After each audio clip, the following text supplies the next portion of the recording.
이제 기독교 사상사에 있어서 세 가지 유형에 대한 두 번째 강의를 하겠습니다. 2세기 말과 3세기 초에, 그러니까 그 100년대 말과 200년대 초에 기독교 세계에서 그 정통에 속하는 세 가지 관점, 세 가지 흐름이 나타나게 됩니다. 그게 이제 편의상 기독교 사상사 교재를 저술한 분이 A, B, C로 나눴어요. 그래서 A, B, C가 여러분들 교재에 보듯이 그 현대적 친밀도 순서이지 연대기적 순서는 아닙니다. 그 신학의 흐름이 형성된 순서로 연대기 순서로 따진다면 그 뒤에 있듯이 C가 먼저고 BA, CAB 이런 식으로 될 텐데 우리하고 친한 순서. 그러니까 우리가 이제 서방 기독교라고 하는데 로마 캐톨릭이나 프로테스탄트 개신교 입장에서 친한 친밀도의 입장에서는 A, B, C 순서로 이렇게 순서 매김이 가능한데 이 의미는 좀 이따 더 말씀드리게 될 거예요. 그래서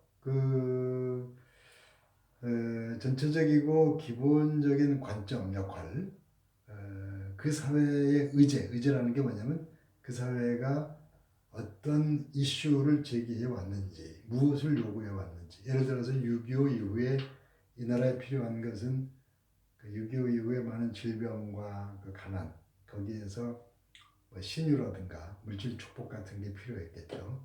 그런 문제, 어떤 희망에 관한 문제, 그런 것들이 6.25 이후 한국 기독교의 그 사회적 의제, 그런 게 되지 않았을까 생각한다면 그거에 대해서 적극적으로 반응했던 교회들이 단기간에 부흥도 하고 많은 성도들이 어떤 삶의 용기도 얻고, 물론 기독교는 그것만 가지고 하는 게 아니고 그것이 기독교 자체의 목표라고 볼 수는 없지만 그 당시에 사회적 의제가 그렇다는 거죠. 그러니까 A, B, C가 A라는 지역에서의 그 사회적 의제, B라는 지역에서의 사회적 요구, 의제, 이게 조금씩 달랐죠. 그런 그 다른 것들의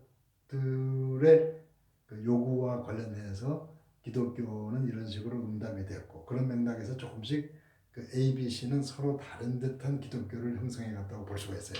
그 다르면서도 근본적으로 공통적으로 가지고 있는 점은 통일성이라고 그러고, 통일성을 조금씩 다른 모습으로 해석해서 그 다른 모습을 보였던 것에 대해서 다양성이라고 하는 거죠. 그래서 A, B, C로 편의상 나눈 셈이에요. 그 다음 내용을 보시면 초기 몇 세기 동안에 신학과 학문 활동의 중심지를 세 수로 나눴어요. 그 A유형의 카르타고라고 되어 있고, B유형은 알렉산드리아, C유형은 안디옥인 시리아와 소아시아 이렇게 되어 있는데, 이렇게 세 A, B, C의 그 중심지를 설정한 것에 대해서 조금 설명이 필요합니다. 카르타고는 북아프리카에 있는 도시죠. 튀니지에 있는. 근데 왜 로마가 아니고 카르타고냐? 근데 카르타고는 어떤 의미에서 그 제2의 로마 비슷해요. 제2의 로마나 제3의 로마. 그러니까 옛날 그 로마, 그렇다고 그 조금 이따 설명이 나오겠지만은 로마 제국의 그 도시로서 전부 그 로마 제국에 속해 있었거든요. 그래서 카르타고는 거의 다 도시를 파괴하다시피 해서 거의 다 새롭게 지은, 로마처럼 지은 그런 도시라고 볼 수 있고, 그 지역 전체가 뭐 로마나 별 다름없는 그런 지역이었고, 비유형은 알렉산드리아. 그러니까 로마라는 건 법이나 행정적인 체계나 군사적인 정치적인 파워 같은 측면에서 세계를 지배했던 그런 로마, 이런 것이 이제 A유형에 해당하고, B유형 플라톤, 아리스토텔, 그래서 그 헬라 철학, 헬라 문화, 이런 것들이 B유형과 관련이 있고, C유형은 그 A나 B에 비해서 세계를 주도했던 뭐 법이나 정치 같은 건 관련이 안 되겠지만, 그게 그 예수님께서 탄생하시고 자라신 지역이고, 그 복음의 유람이 되었던 그 유대 사회, 그 팔레스타인 지역이 바로 그 지역이죠. 그래서 그 시기로 보면, 그러니까 연대기적으로 보면은 시유역이 가장 오래됐고 기독교의 본래 모습을 많이 간직하고 있는 그런 것이라고 볼 수도 있어요. 그래서 A, B, C를 좀 나누어서 보도록 하죠. A유형. A형의 중심지구는 북아프리카의 카르타고인데 사실 뭐 로마의 라틴어 지역이기 때문에 그걸 봅시다. BC 800년경에 페니키아인들이 건설한 도시가 카르타고예요. 그러다가 BC 146년경에 로마 제국이 카르타고를 정복해서 파멸시켰어요. 포에니 전쟁과 아울러서 완전히 파괴된 후에 전형적인 로마 제국의 도시로서 재건된 도시가 카르타고예요. 그러니까 그 시대의 카르타고는 사실상 로마를 대신하는 그 아프리카에 있는 로마인 셈이죠. 그런 도시였다는 의미이다. 2세기 말경에 그 카르타고의 기독교 공동체가 활발했던 것으로 알려져 있다. 근데 이 초기에 여러분들 이제 서울에 다 많이 살고 서울 근처에 살고 계신데 서울에서 유명한 출세한 사람들 물어보면 원래 서울 사람은 많지 않아요. 뭐 어느 지방에서 올라온 사람들이 많죠. 서울 사람이 없을 수는 없겠지만 여기서 무슨 말씀 드리려고 하냐면은 그 로마 제국에서 아주 유명했던 로마 제국의 기독교를 이끌어갔던 인재들 중에 많은 사람이 원래 고향이 로마가 아니에요. 카르타고 북아프리카 출신들이 꽤 많았어요. 뭐 터툴리안이나 어거스틴이나 키프리안이나 전부 북아프리카 사람들이에요. 그래서 그건 참고로 알아둘 필요가 있고, 그래서 카르타고 로마 제국을 대표하던 신학자인 터툴리안이라는 이름은 기억해둘 필요가 있습니다. 서구 기독교 신학의 창시자, 서방 신학의 창시자로 알려져 있는데 터툴리안에 대해서 조금 더 보면 그 저술이 지금까지 남아있는 첫 라틴 기독교 저술가. 그러니까 이제 신약 성경에 헬라어로 되어 있죠.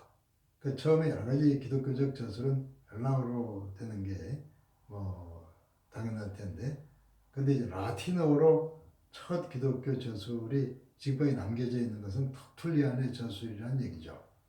그리고 처음으로 기독교 신학 용어를 라틴어로 발전시켰어요. 여러분들도 아시다시피 성경에 삼위일체라는 단어가 나오지는 않죠. 근데 그 삼위일체와 관련해서 라틴어로 그 신학적 용어들을 만들어낸 사람이 터툴리안이죠. 터툴리안은 특히 서구 신학에 상당히 중요한 사람입니다. 이 사람이 이제 그 A유형에 속하는 사람이고, A유형이 어떤 유형이냐 하는 것은 조금 이따 나올 거고, 자, 터툴리안이 했던 말 중에 유명한 말이 있는데, 그리스도인들의 피는 교회의 씨앗이다. 그래서 보통 그리스도인들의 피는 씨앗이다 이런 이야기를 해요. 씨앗을 심으면 싹이 나고 나무가 돼서 열매가 열리죠. 그 씨앗이 뭐냐면 그리스도인들의 피요. 그러니까 그리스도인들의 순교의 피가 심겨진 곳에 교회가 세워진다. 이런 말씀이 됩니다. 한국 기독교도 어떤 사람들의 기여로 말미암아 부흥성장했을지는 모르지만 한국 땅에 기독교의 그 순교와 박해의 피가 깊이 흐른다는 것은 잘 알려진 사실입니다. 그래서 그 기독교의 부흥성장 이전에 그런 순교의 피가 흘렀다. 그 유명한 말이죠. 그리스도인들의 피는 순교의 씨앗이다. 이제 터툴리안이었단 말이고, 그 다음에 아덴과 예루살렘 사이에 무슨 관계가 있느냐? 아덴은 아테네, 예루살렘은 예루살렘인데 그 사이에 관계가 있느냐 없느냐? 아테네는 철학과 문화의 그 인간적 그 문화, 철학의 대표적인 아테네죠. 아테네에 지금도 뭐 그리스 신전이라든가 이 모든 그런 이런 유적들이 몰려 있죠. 예루살렘은 당연히 구약성경, 신약성경, 그 여호와 하나님 뭐 여러 가지 그 성경과 관련된 계시와 종교의 근거지예요. 그러니까 그 아덴이 철학을 대표한다면은 예루살렘은 성경과 신앙은 대표하죠. 그래서 아덴과 예루살렘 사이에 무슨 관계 있느냐 하는 것은 철학과 신앙 사이에 관계가 없다. 이런 이야기를 하려는 거예요. 물론 이제 철학과 신앙이 전혀 관계없다 얘기하는 것도 무리가 있고 과도하게 철학적으로 신앙을 설명하는 것도 무리가 있어요. 근데 그 상황에 따라서 조금씩 이해할 만한데 그건 좀 이따 다시 이야기가 반복이 될 겁니다. 그 다음 터툴리안은 법률가였던 것 같다. 그는 법적으로 사고했다. 이게 어떤 얘기냐면 터툴리안이 남겨놓은 그 책들을 보면은 그가 이렇게 써간 방법이 이 사람이 법률가였다는 것을 알게 해줘요. 예를 들면 거기에 영혼의 증언이란 그의 작품이 있는데 그 내용이 어떻게 되냐면 이교도의 영혼을 증언대에 세우고 법정에서 반대 신문과 같은 과정을 통해서 그 영혼으로 하여금 기독교 신앙은 탁월하게 합리적이라는 것을 고백하게 했다. 그러니까 그 이교도를 법정에 세워가지고 이런저런 신문하고 다시 진술하게 하는 과정을 통해서 그 이교도로 하여금 기독교 신앙을 고백하게 이끌어가는, 그러니까 법정의 방식으로 썼단 말이죠. 만일에 그 심리학자가 했다면은 그 마음 안에서의 어떤 심리적 변화를 신앙과 관련시켰을 가능성이 있고, 근데 이 사람은 그 법률가였어요. 그러니까 법률가적인 방법으로 그 변화와 회심을 다룬 그런 내용을 책으로 썼다는 얘기죠. 그 다음에 다시 이단을 반박하는 취득시효. 취득시효는 뭐냐면 예를 들면 이런 거예요. 외국인이 한국에 와서 어떤 일을 당하면 그 외국 국적을 가진 사람이 한국의 법률적으로 한국 법정에 서지 못하죠. 그러니까 그 한국 국법은 한국 국적을 가진 사람에게 해당이 되는 거죠. 그래서 이제 어떤 경우에 뭐 어떤 상황이 그런 다른 상황이 있을 수는 있는데 한국법은 한국인들에게 적용이 돼요. 그러니까 그 안에 이단은 그들의 교리를 변호하기 위해서 성경을 사용할 권리가 없다. 그러니까 성경을 사용할 권리 자체 없다. 이단 종파들이 와서 성경을 근거로 해서 이런저런 논리적인 그 언쟁을 걸어올 때 그 나의 상대할 가치가 없다. 그들은 성경을 사용할 권리가 없다. 성경을 사용할 권리는 교회의 멤버인 기독교인들에게 있다. 이런 것이 법률적인 방식이죠. 성경의 옳고 그름을 따져서 가는 게 아니고 그들은 성경 사용 권한 자체가 없다. 그 취득시효. 그들이 성경을 취득할 그 효력, 권리가 있느냐 없느냐 이런 걸 따지면서 아예 그 원천봉쇄하는 방식이죠. 이것도 법률적인 논중 방식이에요. 그러니까 이런저런 중요한 책, 남겨진 책에 이 법률적인 논중 방식을 쓰는 걸 보면은 그런 법률가였고, 그리고 여러 가지 남긴 책이 그것을 이제 그 증거하긴 합니다. 자, 그 다음. 그런데 터툴리안은 성경은 교회 소유이기 때문에 이단은 사용할 권리가 없다. 그런 식의 법률적 논증 방식을 써요. 로마가 이제 그 법률이 강하고 기독교를 받아들여도 로마의 법으로서 활용하면서 그 로마를 통치하는 하나의 그 법적인 방식으로 기독교를 활용하게 되죠. 헬라 사람들이 그 철학적으로 활용한 것과 달리, 자, 밑에 보면은 이교 철학에 대한 그의 입장, 조금 전에 아테네와 예루살렘이 상관이 없다는 그런 주장을 말씀드렸죠. 근데 이제 그런 것과 마찬가지로 모든 이단의 근원은 철학에서 발견된다. 그러니까 이단은 그 철학을 복음과 혼합시켰다. 그렇다면 이제 복음과 철학에 분명히 구분을 지으려는 건데, 근데 또 문제는 뭐냐면 터툴리안은 그걸 자신이 깨달았는지 말았는지 그 스토아 철학적인 경향을 가지고 있었어요. 그 스토아 철학은 동양에서는 정자의 사상과 비슷하다 그래요. 그 어떤 자연의 순리를 따라가는, 기존 질서를 잘 따라가는 뭐 이런 측면이 있기 때문에 요즘 우리 사회에서 비판적으로 얘기하면 기득권적인 통치에 유리한 사상이 되겠죠. 로마 황제로서는 국가를 통치해 가는 데 있어서 정치적으로 상당히 도움이 되는 그 사회 질서를 안정시켜 가는 데 있어서 그 신앙적인 이런 노선과 정치적인 노선이 함께 갈 수 있는 그런 거였다는 얘기인데, 그런 맥락에서 스토아 철학을 가지고 있었어요. 근데 그 철학은 이단과 철학을 분리해야 된다는 거기에서 그런 철학이라고 생각지 않은 것 같아요. 어쨌든 간에 터툴리안은 그 철학과 신앙 사이에 분리의 그 선을 그었는데 자신은 어쨌든 스토아 철학적 경향을 가지고 있었어요.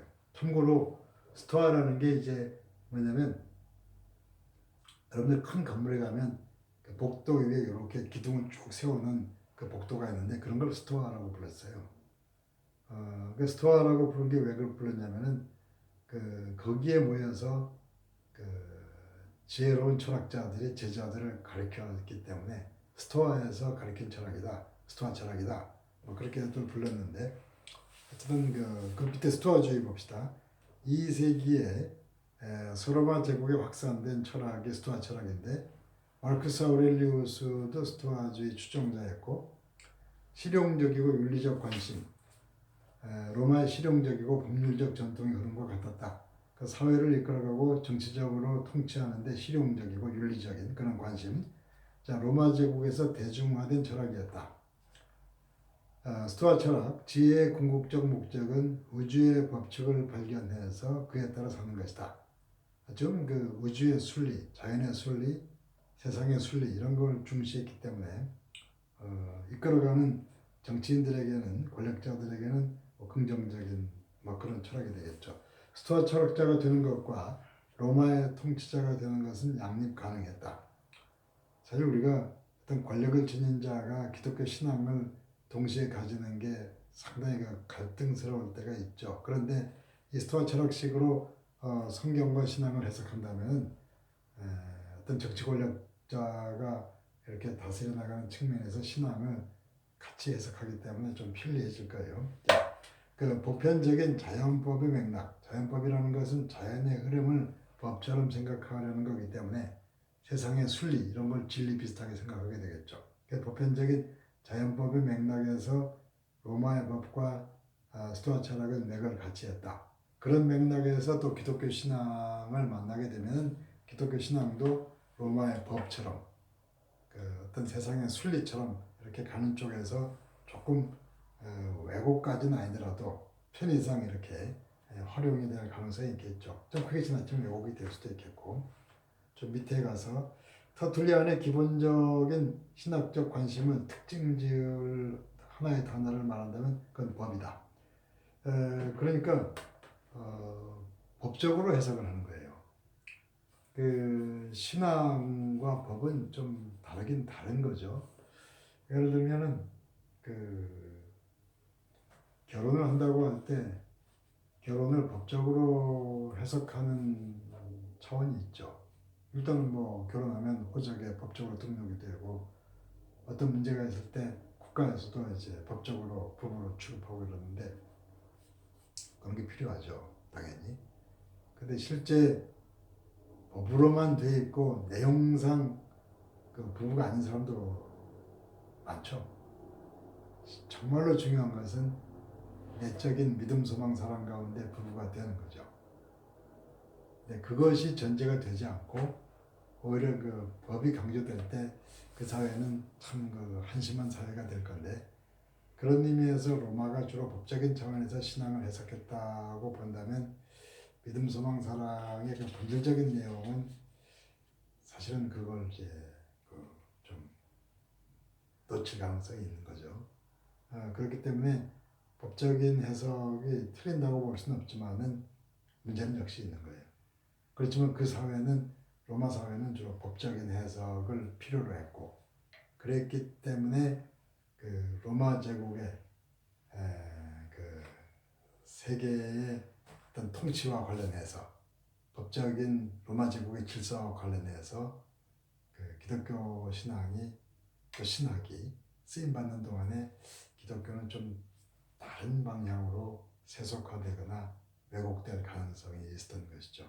어차피 그 세상과의 만남에서 어떤 영향을 받을 수밖에 없었기 때문에 그런 측면이 바로 그 A유형 신학, 로마 제국이 기독교를 받아들일 때의 어떤 그 다양하게 변형됐다 그럴까? 그런 것이 A유형이라고 볼 수가 있습니다. 그래서 그런 A유형 신학의 영향을 우리 개신교도 받은 것이 분명합니다. 왜냐하면 우리는 서방 기독교에 속했던 로마 가톨릭으로부터 종교 개혁을 통해서 나온 흐름이기 때문에 역시 그 로마와 라틴 서방의 흐름 속에서 우리에게까지 그런 영향이 왔다고 볼 수가 있습니다. 그 구원 문제도 법정에서 뭐 이렇게 재판받는 식으로 구원을 얘기하는 경우가 많죠. 그래서 그 형벌을 받고 누가 대신 대속하고 뭐 벌금을 갚아야 되고 이거 다 법정 용어죠. 근데 구원은 법정 용어가 아니고 뭐 철학적으로 해석할 수도 있고 믿음, 소망, 사랑 가운데 마음이 열리는 이런 식으로 해석할 수도 있기 때문에 그 우리가 은연중에 그 법적인 해석을 하고 있는 것은 A유형 신학의 후손들이라는 바로 그런 점을 말해주는 거예요. 그래서 이것이 A유형 그 로마 제국의 서방 세계 스타일이고 이게 첫 시간이고 다음 시간에 B유형은 바로 알렉산드리아 유형을 논하게 됩니다. 첫 시간은 여기까지 하겠습니다.